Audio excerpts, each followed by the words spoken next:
going straight into our second topic and talking about domestic animals. Yes, pets. Do you have a pet? Domestic welfare. Do I have a pet? No. Pet ni, oh, it's okay. You know, it's okay. We all come from different places. Pet ni kama unaweka mnyama nyumbani. Na si ati mnyama kama mende, mosquito. Mnyama yenye unamfeed, unampaka, unampatia jina, unamlea. Thank you very much. Hapo umenienlighten. Sikuwa najua. Yes. Yeah. So, how many of us wako na pets? Mimi sina. So utaweka wapi? Kwa Nairobi, lakini hapa country tuko na mbwa na paka. Yeah, that's good. Na sasa our country ni kazi hiyo ama unalea vizuri, unajua labda tu hao wanapanga chakula vizuri, wanaangaliwa vizuri, wanapeleka hospitali. Wanapelekanga wanadungwa nini hizo shindano. We have a pet. It's a dog. It's called Neo. Nasikia kuna mpaka sio Simba. It's called Neo. Yeah, it's called Neo. It's beautiful. How long have you had Neo? A year. A year? It's a good dog, as in it watches TV. And then alijua ikiona Jimmy anasema wow. I have always had cats ever since I was born. And actually, I had a cat that was my age. It died like 5 years ago. We were born the same month. It came the same month, the same year. So it was rather painful when I lost it. But I got another one. I have a small... it had a kitten, which I named Skimpy. Skimpy. Yeah, that's very pretty. And you see, one thing I love about Skimpy is, I come from a bishop's house. So during prayers, that cat would come on the chair and also pray with you. It raises its hands. That's sweet. Prays with you. So you look at that pet, it embodies. It's like a person who it's like another member of the family. Uko na 30,000 and you need to buy an animal. It depends. If you have cash, no problem, I buy it. But if you're unfortunate, it's impossible. Kama una value pet utanunua hiyo, kama una value kitu kingine utaenda ununue hiyo. So it will depend. So wewe una value nini? Unanunua kwa kaumbwa for 30,000 ama utaenda ununue ng'ombe 3 za grade? Sitanunua ng'ombe ndio. Ng'ombe iko na maziwa. Watoto watakunywa maziwa. Kwanza maisha ni expensive sana. Sasa utalea pets ama utalea ng'ombe? Yes, unasema pets ni kama watoto. But they are very expensive, by the way. Udunza ni very expensive. I do have an uncle who owns something like a park, though it's not for public services and all that. It's just a place where they're his pets. He has guinea fowls, he has crocodiles, he has monitor lizards, he has snakes, he has tortoises, turtles, all them on the farm. Not for commercial use, but for his own personal use. How expensive is it to have? Or how cheap is it? Too expensive. It's too expensive because even those pets, they are even having the beddings. Their beddings? Yeah, they are having their beddings. And those beddings must be clean. They must be perfumed.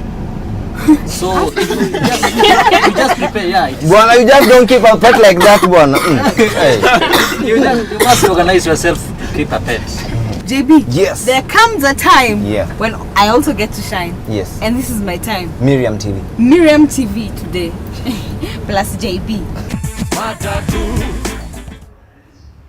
Hey JB, I'm sorry I'm late. How have you been, darling? Nice to see you. Oh my goodness, the traffic is dreadful.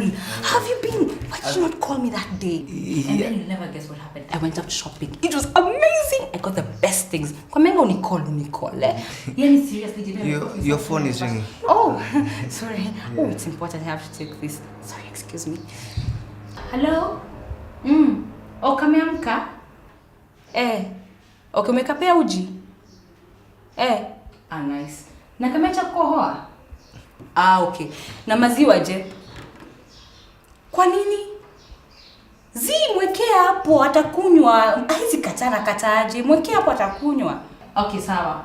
Alafu akisha kamelala, kakis kamia na kuja. Okay, bye. Okay. You know how house girls can be. My goodness. Dreadful. You never told me you have a baby. I never told you I have a daughter. She's called Stephanie. She's so amazing. Let me show you a picture. There you go. Nice,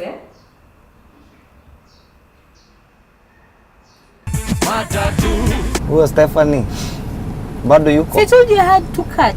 That Stephanie was one of them. Ukawafukuza? Hapana, sikuwafukuza. Unfortunately, Stephanie passed away. Oh, sorry. Yeah. Tuendelee. Amewadanganya lakini tuendelee tuna mada kwa matatu. Bailo ya kanjo inasema ina forbid watu kurea animals ama poultry sababu they are nuisance to the neighbors. You support that? Just decide to keep a pet like you said. I don't know if you have a certificate to keep one, because you've got to get the permission from the city council to give you that permission. So they don't necessarily say that you shouldn't, but you can by permission. Uko na certificate ya NIO? Yeah. Na Skimpy? Skimpy yako home, Western. Ako safe from the country. I see him every 2 weeks. So Does he have a certificate? You have the right to Western they don't give certificates. They do. They don't. They don't council something that they do not. Western Council? No, they don't. Actually, you know that is a home setting. Yeah. So definitely, how do I obtain a permit to even have a cow? Acha tushushe mtu alafu tubebe mwingine na tuendelee na mada kwa matatu.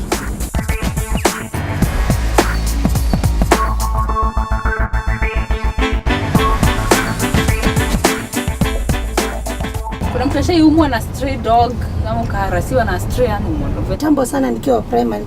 I think kuna mbwa ingine I think ilikuwa mgonjwa. Ilikuwa inatembea kwa barabara ikikutana na mtu inamuuma. When I was in primary school back those years, as in the neighbor was my uncle and he had a very big dog called Simba. So one of our goats ran off the fence, so I had to follow it. So I went with a stick to beat it, So when the dog saw me racing the whatever, it came and bite my thigh. In fact, they gave me a permanent mark to date. But nini tunaweza fanya ku reduce the number of stray animals kwa streets? Just like what the veterinary people do. They round them. You are told to keep your pets inside. Then those ones that are stray, they are given like food, like meat. They are poisoned. So that most of them just die and they pick them up. So we just kill the stray. That is, I'm telling you what happens in Kenya. Truthfully, that is what happens. Na ng'ombe wanaranda huko wana cause traffic jam. Nairobi was the watering point for Maasais. Exactly. So always they will always come back this way. So you support kukuwe na ng'ombe tu hapa? I don't support. I'm just telling you the reality. We built a town in a place where you remember Nairobi is a town of cool waters. Yes. You know why it was named that?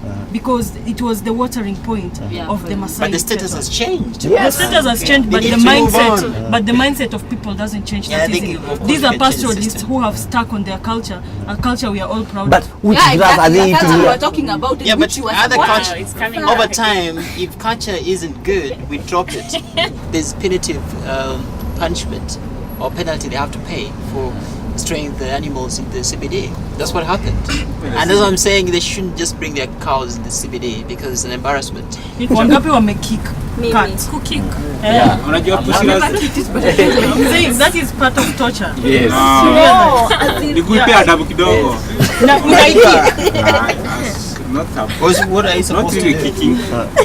No, what is the reason why are you kicking it in the first place? Sometimes people just kick it not because it's misbehaving, but because it's at the wrong place in their way. Exactly. So what I'm trying to say is there are animal rights. Yeah, the laws are already there. It's just the enactment. Na kukuwe na mtu mmoja mwenye kwa example. Me also may have a pet, niko na kamende kanaitwa Kidumu. Nikapoa sana by the way. Yeah, nakawachingi show. No, serious. Yeah, ara ukimpelekea raid anaitumia tu kama Louis the First. Okay, on that note tumefika mwisho wa matatu. Thank you very much for joining us. Mimi ni Miriam. Na mimi ni JB. Remember you can find us on Facebook at Matatu Sema Kitu. Or follow us on Twitter at MatatuKenya. Also send us an SMS on 8398. Please remember to include your name. Yes, and no flashbacks. Your number ina flashback. Please. Ni ma comments tu na ma questions na ma suggestions. We'll be back tomorrow with more Matatu, so please. Huyu ni Miriam. Nishasema. Na mimi ni JB. Unajua walikuwa wameenda kwa choo sasa watasikia. See you tomorrow.